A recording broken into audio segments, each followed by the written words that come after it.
amis téléspectateurs amoureux de cette grande émission. Bienvenue au nouveau numéro de ces magazines qui reçoit aujourd'hui pour vous Monsieur Daniel Monanteba, acteur politique. Bonjour Monsieur Monanteba. Bonjour Madame Blandine. Très heureuse de vous recevoir aujourd'hui dans le cadre de notre magazine. Le plaisir est partagé. Il y a des millions de téléspectateurs qui vous suivent. En quelques mots, parlez-nous un peu de votre parcours. De votre parcours. Mon parcours, ça dépend duquel. Politique, le parcours de ma vie. Mais parcours personnel. Le parcours personnel, je crois qu'il faudrait au moins une dizaine d'émissions pour pouvoir en parler. En quelques mots. Mais en bref, je m'appelle Daniel Monanteba, fils de Bonaventure Tumoningo. Monanteba Bonaventure Tumoningo et de Manvo Ataboaridja. Je suis marié, père de 7 enfants. Combien de filles, combien de garçons? J'ai 4 garçons et 3 filles. Et la plupart ne vivent pas au Congo. Je suis moi-même venu au pays pour enterrer ma maman. Ça fait déjà, il y a de cela un peu plus d'une année. Et arrivé ici, j'ai été touché par le virus de la politique au vu de ce que je constatais se passer dans notre pays par rapport à nos populations. J'ai décidé de me lancer dans cette grande bataille de la libération réelle de nos populations et de notre pays.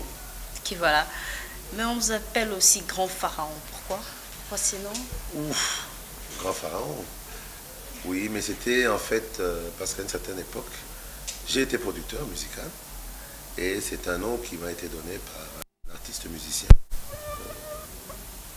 congolais, bien connu d'ailleurs. C'est la personne de l'ingénieur Blaise Boula, que je salue en passant, et qui, je le pense, selon des explications, m'assimilait un peu à un pharaon de l'Égypte ancienne. Vous savez, les pharaons ont fait des grandes œuvres. Les pyramides, ce sont eux encore, à leur époque, disons, que l'embaumement tel qu'il était pratiqué à l'époque et tel qu'on n'arrive même plus à le pratiquer se faisait. Ils ont été les premiers chirurgiens. Ils ont inventé les mathématiques modernes avec Imhotep. Mais la caractéristique des pharaons, c'est qu'ils faisaient des grandes choses, telles que les pyramides, l'embaumement. On constatait ces grandes choses, mais on avait du mal à comprendre. Et jusqu'à présent, on ne comprend toujours pas comment ils ont fait. Et vous, vous avez fait des grandes choses alors? Dire que j'ai fait des grandes choses. J'aspire à en faire vraiment des grandes, qui resteront à la postérité. Quand vous bâtissez, non? Non, mais en fait, vous savez, on apprend à connaître quelqu'un dans les petites choses. C'est à partir des petites choses que vous faites qu'on se rend compte de ce que vous êtes capable de faire dans l'avenir. Dans les petites choses que je faisais, certains avaient tendance à les considérer comme de grandes choses. Et ce sont ces petites choses-là qui font qu'on n'a jamais compris exactement, mais comment il fait. Pour dire que j'ai toujours été un peu à l'avant-garde. Et c'est encore le cas aujourd'hui, je pense. Ok, mais j'espère que vous avez laissé la production. Vous êtes maintenant dans la politique, c'est ça? Je suis dans la politique, c'est vrai. Mais vous avez abandonné la production? Non, abandonner la production, c'est beaucoup dire. Vous savez, c'est difficile La politique est tellement prenante, tellement vaste qu'on a du mal à faire autre chose en dehors de ça. Mais je ne produis plus, c'est vrai, je ne produis plus d'orchestre, quoique rien ne m'y empêcherait. Je ne produis plus, mais je suis resté quand même très proche du milieu musical. Et vous êtes cité dans des chansons, dans des concerts et tout? Oui, ça arrive, mais en fait, c'est plus en termes de mécénat. Parce qu'on est quand même là, je m'arrange quand même pour essayer d'aider au maximum de mes capacités. Et j'en ai pas beaucoup, malheureusement. Mais lorsque j'en ai, le peu que j'ai, j'essaie de le partager en aidant les ça artistes. Vous arrange et qu'est-ce que ça vous fait d'être aujourd'hui cité, chanté par des musiciens? Qu'est-ce que ça vous fait aujourd'hui en étant acteur politique? Non, mais vous savez déjà, en étant cité dans les chansons, vous savez, les musiciens comme tels, ils n'ont pas le moyen de prouver leur gratitude d'une autre manière. La gratitude d'un musicien, vous la ressentez dans ce qu'on appelle communément Mabanga. Mais ça ne veut pas dire non plus que si un musicien ne vous cite pas, c'est qu'il est ingrat vis-à-vis de vous. Il y a beaucoup de circonstances. Peut-être que je crois que ma présence sur la scène politique joue aussi également un grand rôle dans ces citations, ces Mabanga, de la mesure où les musiciens ont tendance à se rappeler plus facilement que Daniel est là, il existe. Mais bon, en dehors de ça, il n'y a pas grand-chose. Ok, d'accord. Vous avez été candidat à la députation nationale, mais vous êtes candidat malheureux, vous n'avez pas été élu comme député national. Quelle a été la raison de votre échec? Bon, je vais clarifier certaines choses. J'ai été candidat, malheureusement non proclamé par la CENI, pour ne pas dire malheureux, j'ai été malheureusement non proclamé par la CENI. La façon dont les élections se sont passées, je crois qu'il n'y a plus lieu de la reprendre ici sur ce plateau. Monsieur Koïmoulumba a eu l'occasion de faire ce qu'il avait envie de faire. Ça n'engage que lui et il en portera l'entière responsabilité. Mais pour ma part, je crois que j'ai été échoué. Je n'ai pas échoué, j'ai été échoué. Donc vous êtes revenu une année au pays et pensez-vous que vous avez eu une base pendant ces une année? Un peu plus d'une année, mais vous savez, tous ces gens qui ont fait 30 ans au pays,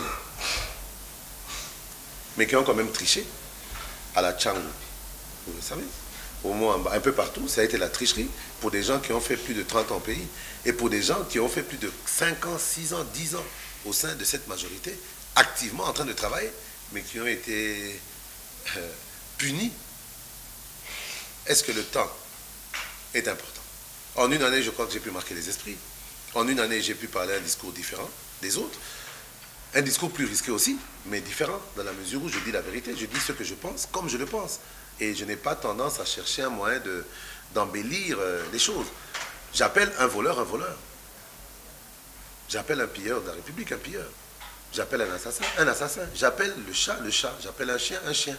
Et c'est ça peut-être qui fait que la population s'est rendue compte que c'est un des rares qui disent la vérité. Et dans le domaine de l'opposition, je pense que vous n'êtes pas sans savoir qu'il ne reste plus que 2 leaders vrais de l'opposition. Et je fais partie de ces 2. Donc quelque part, la population s'en rend compte par rapport à mon parler, mon discours et aux vérités que je dis. Je suis un homme vrai, je suis un homme honnête. Apparemment, vous avez été déçu, hein? Par quoi? Par le fait de ne pas avoir été proclamé? Non, mais écoutez, qui vous dira aujourd'hui que non, j'ai postulé, j'ai dépensé une fortune pour la campagne, mais pas qu'on ne m'a pas élu, mais on m'a cautionné et j'en suis content. Qui? Ce qui me déçoit, ce n'est pas le fait de ne pas avoir été élu. Je vous dis, PV à l'appui, preuve à l'appui, j'ai été élu. Et ce n'est pas une raison qui vous pousse peut-être d'accuser aussi les autres à la télévision? Je n'accuse personne. Je dis la vérité, une fois de plus. Qui est-ce que j'ai accusé? Koïmoulumba. Lui-même reconnaît que les élections ne sont pas bien passées. Le chef de l'État lui-même reconnaît que les élections ne sont pas passées. La communauté internationale tout-même. Vous êtes la seule peut-être à dire que les élections sont bien passées. Mais à ce que je sache, à ce que cette majorité-là sait, c'est que les élections ne se sont pas passées correctement. Donc aujourd'hui, comment vous dites que j'accuse? Je ne fais que répéter ce qu'eux-mêmes ont dit. Et personnellement, je ne fais que constater que les élections se sont déroulées de manière satanique, pour ainsi dire. Ça, c'est mes termes. Parce qu'il ne faut pas être humain pour se lancer dans ce genre de choses. Mais aujourd'hui, je me rends compte que nous avons été menés par un pasteur, le pasteur Koïmoulumba, qui s'est mal comporté au cours de tout ce processus. Et en ce qui me concerne, je le dis clairement, je ne suis pas déçu. Au contraire, je suis fier de ce que j'ai réalisé. Parce que ma fierté, je la tire de mes PV. Quand je vois le nombre d'électeurs qui ont jeté leur dévolu sur Daniel Monanteba, mais ça me réconforte. Je me dis que eux, comme moi, avons été victimes d'une injustice. Mais le dire, ce n'est pas accuser, c'est juste dire clairement les choses telles qu'elles se sont passées. Les élections sont bien passées? Voilà, on va continuer, c'est moi qui pose des questions, Monsieur Daniel. Oui. Malgré que vous n'avez pas eu l'occasion de siéger à l'Assemblée nationale, quelle lecture faites-vous depuis que l'Assemblée nationale? Mais écoutez, je n'ai pas eu l'occasion, pas la chance, parce que ce n'est pas une chance de siéger dans cette Assemblée nationale au vu de ce qu'on est en train de voir se passer là-bas. Donc je n'ai pas eu l'occasion de siéger au sein de l'Assemblée nationale, mais quelque part le peuple sait, la population sait que le travail que je fais aujourd'hui, en dehors de cet hémicycle, est plus important et plus efficace et portera plus de fruits que le travail que j'aurais pu faire là-bas. Parce que quelque part, là, j'aurais été un peu bridé. Tandis qu'aujourd'hui, à l'extérieur, le peuple sait qui est son défenseur, le peuple sait qui est son député. Parce qu'il y a une chose, Madame Blandine, ou Mademoiselle, je ne sais pas, excusez-moi. Madame. Madame, vous savez, beaucoup de députés, là, que vous voyez, les pseudo-députés que vous voyez au sein de l'Assemblée nationale, beaucoup d'entre eux ne se sentent pas concernés par la population. Pour la simple et bonne raison qu'ils savent que lorsqu'il y a eu dépouillement sur leur propre PV, certains sont dans cet hémicycle, mais ils sont conscients qu'il n'y avait eu que 204 voix. Après avoir eu ces 204 voix, ils ont été au niveau... tout ça? Non mais écoutez, ils ont été au niveau de la CENI. Ils ont fait ce qu'ils avaient à faire, paf, ils se retrouvent 204, donc on a juste ajouté 2 petits zéros, ça fait 20 400. Ils se retrouvent élus au niveau de la CENI. On va à la Cour suprême, ils savent que ça ne se passera pas bien, ils y vont aussi, et bon, la Cour suprême les confirme députés. Mais ces gens-là, quand ils sont à l'Assemblée nationale, vous pensez vraiment que les problèmes du peuple les concernent? Vous pensez que quand le peuple crie, quand le peuple pleure, ces gens sont concernés? Mais non, ils se disent que je ne dois pas mon élection et ma présence au sein de cette Assemblée à ces gens-là qui ne m'ont pas élu. Je dois ma présence à mon argent et à mes relations et à mon influence politique ou autre. Mais par rapport à ça, vous croyez qu'un monsieur comme celui-là, et moi, Daniel Moana Teba, qui ne me trouve pas dans cette Assemblée, qui de nous se sent le plus concerné par les malheurs de la population? Je crois que c'est moi. Donc, le regard que je lance là-dessus, c'est-à-dire que le Congo, une fois de plus, ça fait confiance à un homme de Dieu. Je crois que la prochaine fois, il faudra mettre un maçon ou un ajusteur comme président de la CENI, parce que les hommes de Dieu, les 2 dernières élections, nous ont montré leurs limites. Je crois qu'avec l'Église catholique en 2006, les choses se sont moins bien passées. Mais je crois que le processus tel qu'il s'est passé, conduit par la personne que vous savez, personne qu'on appelle pasteur, pasteur qui est un berger. Un berger, c'est quelqu'un qui est censé devoir amener des brebis dans des bons pâturages et les mettre en sécurité. Mais vous voyez, on a des brebis qui sont égarées de par la faute de leur berger. Et je crois que ça jette une opprobre sur tout ce qui est église de réveil et consorts. Je crois que les églises la majorité des églises, la plupart des églises... Vous avez vraiment été choqué. Mais qui n'est pas choqué par la mafia, par la corruption, par le vol, le détournement? Qui peut ne pas être choqué par cela? Vous oubliez que cet argent-là qui a permis de faire les élections. Mais le gouvernement dit toujours, c'est sur fonds propres, le gouvernement a fait ses élections avec de l'argent congolais. Mais ce n'est pas l'argent de ces gens du gouvernement. Ce n'est pas l'argent de Joseph Kabila ou des premiers ministres ou des ministres. C'est l'argent du peuple, des contribuables, dont je fais partie. J'ai contribué en payant mes impôts dans ce pays. Même en étant absent, j'ai une société qui peut continuer à payer ses impôts, notre société familiale paye ses impôts, paye ses taxes. Donc je suis un contribuable. C'est avec mon argent qu'on a organisé des élections au sein desquelles j'ai participé et au sein desquelles j'ai été roulé. Qui pourrait ne pas être choqué par ça? Non, mais écoutez, je ne peux pas venir faire des aventures sur ce plateau. Ça a fait extrêmement mal. Et je crois que toute personne sérieuse qui a dépensé son argent, qui a cru en ce processus, qui a été élu, ou qui a été voté massivement, qui se retrouve dans mon cas, toute personne sérieuse serait choquée. Il n'y a que ces gens qui ne sont pas choqués. Avant l'émission, vous m'avez dit que j'ai tendance à déborder. Je ne déborde pas. Je ne veux pas déborder. Je dis la vérité. J'ai été choqué. Oui, j'ai été choqué. Qu'est-ce que je pense de ce processus tel qu'il continue? J'en pense rien. D'une assemblée où il y a presque 400 députés de l'opposition, qui a même voté un budget, selon ce qu'on nous a fait croire pendant des temps, que c'était le programme du gouvernement. Mais aujourd'hui, ce même gouvernement et cette même majorité vous dit que ce n'était qu'un projet de politique générale. Qui croit? Qui croit? Donc ce n'était pas un programme de gouvernement, mais il a été voté massivement. Si vous étiez non élu, chiffré, pas de chronogramme, pas de chiffres. C'est quel programme du gouvernement? Monsieur Moana Teba, oui. Si vous étiez élu aujourd'hui député national, vous allez accepter de travailler? Non. Pourquoi? Ben parce que je le disais déjà à mon staff, bien avant. Parce que vous allez dire aujourd'hui, je le dis parce que je n'ai pas été élu. Non. Tout mon staff était déjà préparé. Ils sont là, posez-leur la question. Je leur avais déjà dit de la manière dont les choses se passent déjà à l'intérieur, ça sera l'hécatombe. Mais comme, je ne sais pas si, j'étais sûr, parce que j'ai mes PV.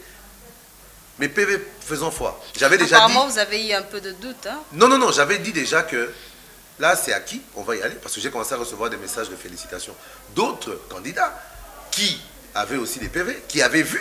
Certains m'ont même dit qu'à Matete, Ngaba, Kisenso, vous nous avez tous battus.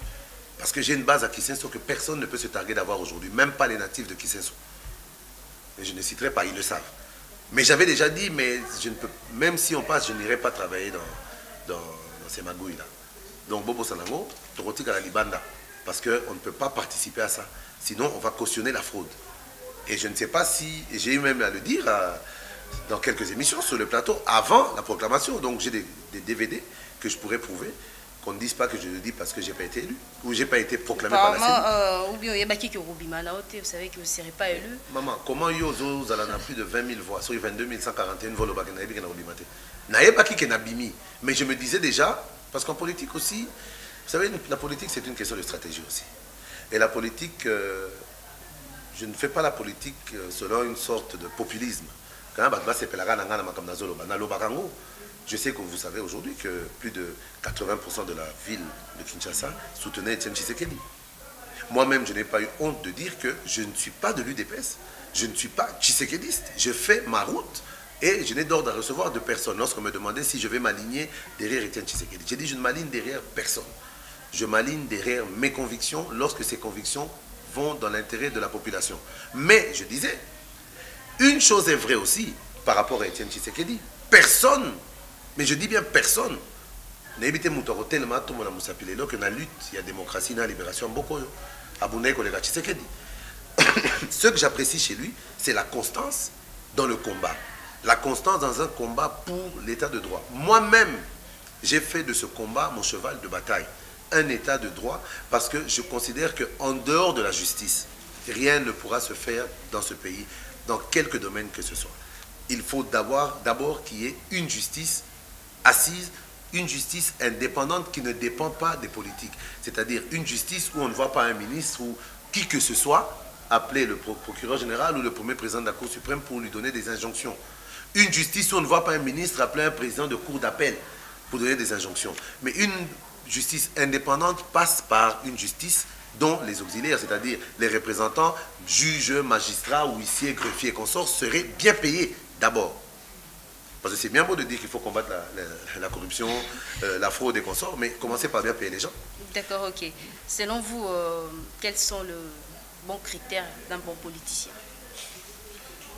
Les bons critères d'un bon politicien, mais il n'y en a pas beaucoup. Le critère principal, c'est d'avoir d'abord des convictions et d'être prêt à mourir pour ses convictions. Parce que ces convictions, quand vous dites convictions, ça englobe tout. Moi, personnellement, je le dis, j'ai des convictions. Pourquoi avoir des convictions? Parce qu'il ne faut pas tenir un discours, il ne faut pas être un politique de discours. Vous faites juste des discours politiques pour flatter le camp d'en face en vous disant que plus vous êtes virulent, plus on vous achètera plus facilement. Et en fait, vous n'avez pas... On a vu beaucoup de politiciens sans conviction. Des gens sans idéal, sans amour du peuple. Ils sont dans l'opposition lundi, dans la majorité mercredi. Mais dès qu'on leur donne un poste dans la majorité, ils sont dans la majorité. Quand on les vire de ce poste, ils reviennent à l'opposition. Ça, c'est les politiques. Non. Moi, je veux être un homme politique responsable. Et d'ailleurs, je n'aspire pas à rester longtemps un homme politique. Jusque-là, je suis un politique. Mais j'aspire surtout à être un homme d'État. Parce que, madame, le Congo a beaucoup d'hommes politiques. Et le malheur du Congo, c'est de n'avoir que des hommes politiques. On a vu beaucoup de politiciens comme vous, dans la côté opposition, il y a des discours un peu durs envers du pouvoir pour à se faire acheter du côté du pouvoir. Et ce n'est pas le cas pour vous. Mais non, mais moi, je vais me faire acheter comment? Parce que je ne suis pas à vendre.